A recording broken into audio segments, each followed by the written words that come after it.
반갑습니다. 송지준입니다. 이제 조금만 또 있으면은 추석이 다가옵니다. 추석을 맞이해서 많은 분들이 또 휴가도 떠나실 것 같고, 지금 영상을 보고 계시는 곳도 이미 뭐 휴가를 가시는 길에 보실 수도 있고, 뭐 여러 가지 케이스에서 보실 것 같은데, 이번에 추석을 또 맞이해서 어쩔 수 없이 추석 밥상머리에는 정치에 대한 이야기가 안 나올래야 안 나올 수는 없을 겁니다. 뭐 가정의 평화를 지키기 위해서 정치 얘기를 안 꺼내는 경우가 좋기는 좋겠습니다만, 워낙에 이제 답답한 국면들이 많다 보니까 얘기를 또 안 할 수는 없겠죠. 뭐 여러 가지 주제가 나올 수밖에 없지만 제가 봤을 때 이재명에 대한 얘기는 필연적으로 나올 겁니다. 저 또한 마찬가지로 제 주변에 계시는 가족분들이야 다 이제 뭐 저랑 비슷한 생각이다 보니까 이재명에 대해서 뭐 그렇게 얘기하는 경우가 덜어 이제 있기는 있지만 여러분들은 좀 어떻습니까? 여러분들의 가족분들도 다 똑같이 상식적으로 이재명에 대해서 그렇게 평가를 하시나요? 요즘 들어가지고 저는 이재명이 그 10월 달에 재판 결과가 또 앞두고 있는 상태다 보니까 더더욱 과거에 이재명이 했던 이야기들 그리고 또 과거 이재명 주변에서 고통당하신 분들 이분들의 어떤 그 심경이나 그 유족들의 마음을 생각해 본다면은 정말 제가 다 가슴이 아프더라고요. 추석을 맞이해서 그분들도 어쩔 수 없이 뭐 다 이제 모여가지고 이제 뭐 자연스럽게 또 이재명에 대한 얘기가 나올 텐데 이재명으로 인해 가지고 자기 가족이 그런 식으로 세상을 떠나게 됐다라고 한다면 도대체 지금 남아 계시는 유족들의 그 마음이 어떻겠습니까? 뭐 이루 우리가 뭐 헤아릴 수 없을 만큼 정말 고통스럽겠죠. 오늘 제가 영상을 통해서 말씀드리고자 하는 것도 마찬가지입니다. 10월 달에 이제 김문기 씨를 모른다라고 했던 거 그리고 또 선거법과 관련된 그 문제도 나오게 되고 김진성 씨와 관련된 위증교사도 재판 결과가 나오게 되는데 과거에 도대체 이재명이 김문기 씨 유족들에게 어떤 모습을 보였는지 어쩌다가 도대체 그 유족들의 입에서 사실상 극단 선택을 하게 된 것은 이재명 때문이다. 김문기를 극단 선택을 시킨 것이다라고 하는 얘기까지 나오게 됐던 것인지 그거에 대한 이야기를 좀 말씀드리고자 합니다.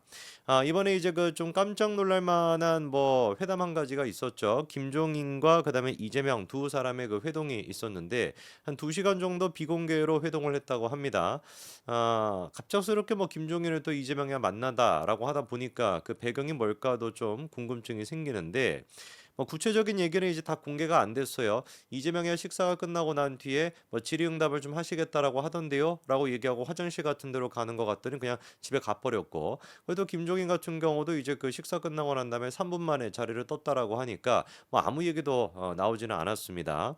그나마 이제 뭐 공개가 된 것 같은 경우는 처음에 이제 인사하는 자리에서 TV 화면에 밴드 붙이고 나오셔 가지고 많이 찢어지셨다라고 하더니 건강 관리는 어떻게 하세요? 뭐 이런 질문을 이제 했다라는 거예요.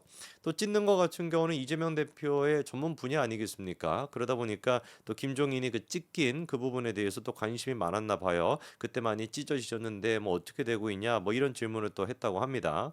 아무래도 이제 뭐 밴드 그 얘기도 정치적으로 꺼낸 거겠죠, 그렇죠? 김종인이 애당초 그 밴드 그 얘기가 왜 나왔던 겁니까? 응급실 뺑뺑이. 그러니까 이제 이재명 입장에서 같은 경우는 정부 여당의 응급실과 관련된 그리고 또 의대 증원과 관련된 그런 어떤 이슈를 또 꺼내기 위해 가지고 인사말조차도 뭐라고 얘기하는 거예요? 찢어졌다, 밴드 붙였다, 뭐 이런 거나 지금 인사말이랍시고 하고 앉아 있는 겁니다. 온통 머릿속에는 그러니까 이 정치적으로 어떻게 써먹을까 그 생각밖에 없는 거예요.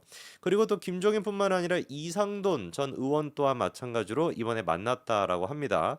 근데 이제 뭐 김종인도 그렇고 이상돈도 그렇고 원래 이제 그 보수 진영 쪽에서는 막 보수다라고 좀 분류가 잘 안 되는 사람이죠, 그렇죠? 사실상 이제 뭐 선거 공학적으로 뭐 이상돈 같은 경우는 정책 같은 거를 봤었을 때는 좌파 쪽에 많이 가까운데 뭐 어쨌거나 이런 사람들이 이제 만남으로써 이재명 입장에서는 뭘 하는 거겠어요? 그렇죠? 재판 결과를 앞두고 있음에도 불구하고 자기의 사법 리스크가 없다. 나는 지금도 견고한 상태이다. 이거를 이제 보여주는 것이고 나아가서 이제 그 외연 확장을 하는 거겠죠, 그렇죠? 집단에는 대통령 내가 후보로서 아직까지도 건재하고 이런 사람들이 이제 만남으로써 중도층에 있는 사람까지도 품겠다. 그 최근에 있었던 이제 그 민주당에서 더민주 뭐 혁신하는 거 뭐 그 좀 강경한 강위원이 있었던 그거 같은 경우도 해체 수준으로 이제 만들고 있는 것도 그런 맥락 속에서 있는 거 아니겠습니까? 근데 이제 우리가 이런 얘기를 딱 하면은 뭐라고 정리가 되는 거예요? 꿈도 야무지다. 이렇게 이제 되는 거겠죠, 그렇죠? 김종인과 만났을 때 같은 경우는 뭐 별다른 얘기는 없었고 의료 대란에 대해 가지고 뭐 약간 얘기가 나왔다. 요 정도만 지금 공개가 된 것 나왔습니다. 그래서 이재명이는 걱정될 일이 많다 뭐 이렇게 얘기를 했고, 김종인 같은 경우는 뭐 억지로 해결되는 일은 없다. 그러니까 막 구체적으로 또 뭐 윤석열 대통령에 대해서 완전히 막 공격을 하거나 그까지는 가지 않고 그냥 이제 목적 자체를 외연 확장이라는 측면에서 다양한 사람들이 이제 만나겠다라는 거죠. 근데 이게 지난번에 대통령 그 후보였을 때도 똑같았습니다. 2022년도 2월 달에도 이재명이 김종인과 또 그렇게 한 80분 정도 심야 회동을 또 했었죠. 그렇죠? 요때 당시 같은 경우는 김종인의 그 선대위원장직 자체가 그때 이제 그 해체가 되고 사실상 국민의힘과 결별을 한 직후에, 그 직후에 이제 또 이재명을 만났던 거 기억나실 겁니다. 그렇죠? 근데 뭐 그 결과가 어떻게 됐는지를 우리가 알고 있죠. 그렇죠? 결국에는 윤석열 당시 이제 그 후보의 판단이 맞았던 거 아닙니까? 0.7% 차이로 이재명이는 패배를 했고 윤석열 후보는 대통령이 됐죠. 그렇죠? 이제 와가지고 또다시 김종인을 만난다 그래서 무슨 뭐 해법이 있겠습니까? 본인의 운명을 바꿀 수 없다라는 것만 확인해 줄 뿐이겠죠. 이번에 이제 그 이재명의 재판을 보면서 김문기 씨에 대해서 언급했던 부분을 뭐 여러 가지를 쭉 이렇게 보고 있으면 드는 생각이, 참으로 진짜 이재명 같은 경우는 정치인으로서의 그릇이 안 돼 있다. 이게 그냥 단순히 정치인으로서의 그릇뿐만 아니라 인간 됨됨이조차도 안 돼 있다라는 생각이 많이 드셨을 겁니다. 그럴 수밖에 없는 게, 허구한 날 김문기 씨와의 관계에 대해서 물어봤을 때 물론 뭐 이해를 해보자고요. 자기가 이제 뭐 구속이 될 수도 있는 그런 사안이고 정치 생명이 끝장이 날 수도 있으니까 김문기 씨를 모른다, 모르쇠로만 일관한다, 그 정도야 우리가 알 수가 있지만, 거기서 한 단계 더 나가서 김문기 씨 자체에 대해서 폄하하고 김문기 씨 자체에 대해 가지고 뭔가 그런 식으로 모욕 준다라고 하는 것은, 이거는 인간 됨됨이로서 잘못된 거 아니겠습니까? 모른다라고 얘기하는 걸로 충분하고도 남을 텐데, 지 입장에서는 거기에다가 대고 더 얘기했던 게 뭐였어요? 하위 직원에 불과하다, 하급 실무자에 불과하다, 유동규 수행원에 불과하다. 10년이 넘는 세월 동안 이재명 한 명을 위해 가지고 충성을 다했던 게 김문기 씨였습니다. 근데 그 김문기 씨가 결국에 또 이재명과 관련된 그 사안, 대장동과 관련된 그 사안으로 재판을 받게 된다라는 걸 압박감을 못 이겨가지고 극단 선택까지도 했단 말이에요.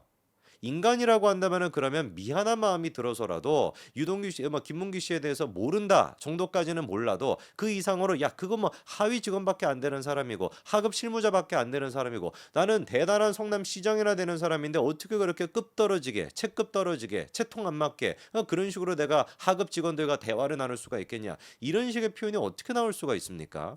저는 이게 평상시에 이재명이 갖고 있었던 어떤 그 권위의식, 그리고 또 인간관계가 됐거나 부하 직원들을 다루는 그 관계 자체가 어떤 식으로 생각이 돼 있었는지를 그대로 보여주는 장면이라고 봐요. 그게 아니고서 그냥 재판까지 가가지고 이렇게 헛소리를 할 수가 있겠습니까? 얼마나 뿌리 깊게 그러니까 그 권위의식이 자리 잡고 있다라는 거겠어요. 이거를 이제 지켜보고 있는 뭐 저희도 분통이 터지고 막 화가 납니다만, 실질적으로 김문기 씨의 유족들은 도대체 어떤 생각을 하겠습니까? 지난번에 이제 그 극단 선택을 하신 직후에도 유족들이 마찬가지였습니다. 언론 인터뷰를 자제하고 계시다가 결국에는 이제 그 자기 가족이 그렇게 되고 난 뒤에 여러 가지 또 억울한 점들을 호소를 했었죠. 그렇죠? 그때 나왔던 얘기가 뭐냐? 사실상 김문기 씨 같은 경우는 극단 선택을 시킨 것이다. 김문기 씨가 극단 선택을 한 것이 아니라 극단 선택을 시킨 것이다. 이렇게까지도 유족들이 오열하면서만 얘기를 했었습니다. 죽어서야 도대체 억울함이 이게 밝혀질 수가 있겠냐. 그랬던 게 당시 유족들의 심정이거든요. 그럴 수밖에 없는 것이 김문기 씨가 이 극단 선택을 하기 3개월 전까지만 하더라도 굉장히 뭐라고 할까 단단하고 그리고 정상적으로 보였었습니다. 아무런 문제가 없는 것처럼 당당한 모습을 보였었거든요. 그때도 이제 기자들한테 뭔가 질문이 오니까 했던 얘기가 뭐였었냐? 언젠가는 진실이 다 밝혀질 테지만 지금은 언론이 아닌 사정기관에 가서 말을 하는 게 더 맞다라고 하면서 정중하게 인터뷰 요청까지도 거절할 정도로, 내가 뭐 가가지고 조사받을 게 있으면 조사를 받지, 이 정도로 당당한 모습을 보였던 게 김문기 씨였거든요. 근데 그랬던 김문기 씨가 10월 20일 날, 그때가 이제 처음으로 이제 언론 인터뷰를 통해 가지고 입장을 밝혔던 시기입니다. 연합뉴스 인터뷰를 통해서 자기 입장을 밝혔었는데, 그때 같은 경우는 어떻게 된 게 180도 바뀌었어요. 3개월 전까지만 하더라도 나 사정기관 가가지고 조사받겠다, 그리고 지금 언론 인터뷰하는 게 맞지는 않아 보인다, 이랬던 김문기 씨가 3개월 만에 연합뉴스 인터뷰에서 뭐라고 얘기를 했습니까? 나는 회사에서 정한 대로 했을 뿐인데 아무도 나를 보호해주지 않고 있다. 가슴이 아리고 아프다.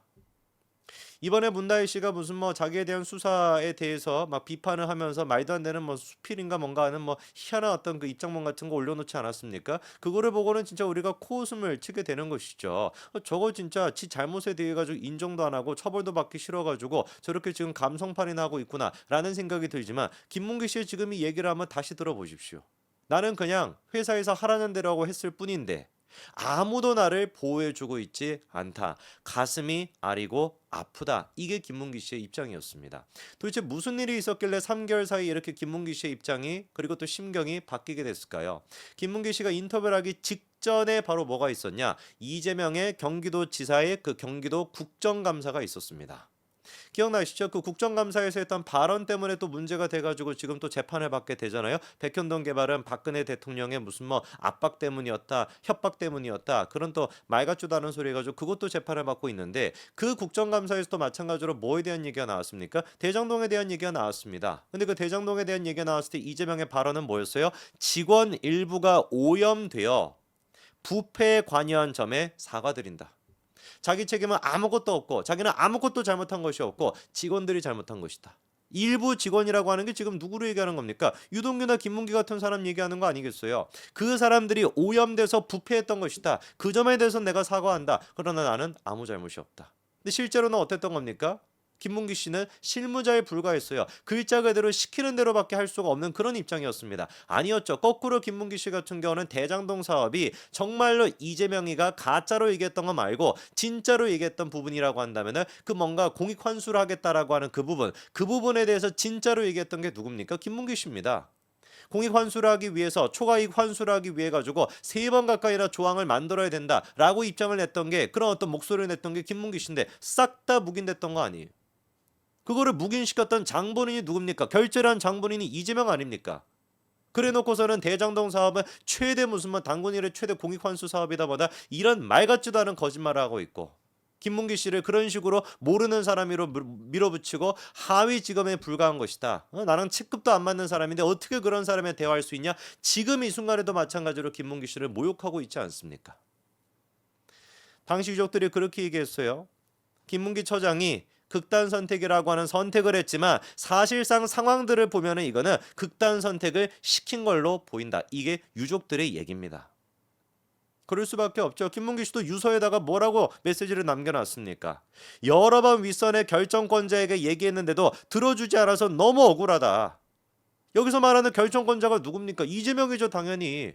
성남시장이었던 사람이 이재명인데 그렇게 결정권자에게 공익환수 사업이 됐거나 이런 거에 대해서 조항이 잘못됐다고 수차례 얘기했음에도 불구하고 들어주지 않았고 그래서 그냥 시키는 대로 나는 했었던 것뿐인데 모든 책임이 지금 다 나한테 있는 것처럼 내가 마치 부패하고 내가 마치 오염이 돼가지고 대장동 사업을 저지른 것처럼 이런 식으로 몰아가고 있는 상황 자체가 도저히 김문기 씨가 받아들일 수가 없었던 것이죠. 그래서 극단 선택을 하게 된 것인데 이거를 우리가 선택이라고 할 수 있겠습니까? 유족들이 지금 얘기하는 것처럼 사실상 시켰다라고 봐야지 맞는 거 아닐까요?